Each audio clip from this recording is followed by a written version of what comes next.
તો રાહુલ ગાંધીના નિવેદન પર ભાજપ કોંગ્રેસ વચ્ચે હવે શાબ્દિક જંગ પણ જોવા મળી રહ્યો છે। ભાજપ નેતા ડોક્ટર યજ્ઞેશ દવેના વાર પર કોંગ્રેસના મનીષ દોશીએ પલટવાર કર્યો છે।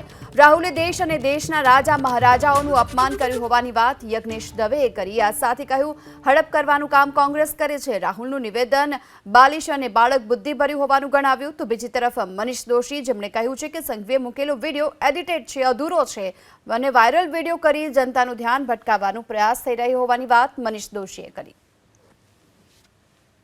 દેશના નેતા અને વારસાગત નેતા બનેલા એવા રાહુલ ગાંધી જ્યારે એવું નિવેદન આપતા હોય કે દેશના રાજા અને મહારાજાઓ ધારેની જમીન હડપ કરી લેતા હતા, આ દેશના રાજા મહારાજાઓનું અપમાન છે। કારણ કે આ જે રાજા મહારાજાઓ છે જેમણે રાહુલ ગાંધીના વડદાદા પરદાદા જવાહરલાલ નહેરુની હાજરીમાં સરદાર વલ્લભભાઈ પટેલના પ્રયત્નોથી પોતાની જમીન મિલકત તમામ દેશ માટે ન્યોછાવર કરી હતી, એવા રાજા મહારાજાઓ માટે હડપ કરેલી એવો શબ્દ જે વાપરી, અપમાનજનક વાપરી અને એમને દેશનું અને દેશના રાજા મહારાજાઓનું અપમાન।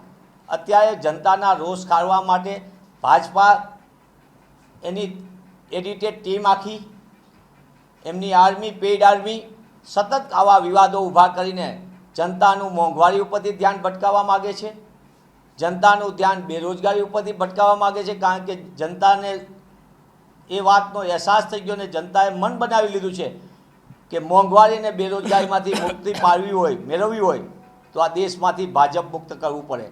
ભાજપને હરાવવાથી જ દેશમાંથી મોંઘવારીમાંથી મુક્તિ મળશે, ભાજપને હરાવવાથી દેશમાં બેરોજગારીમાંથી મુક્તિ મળશે।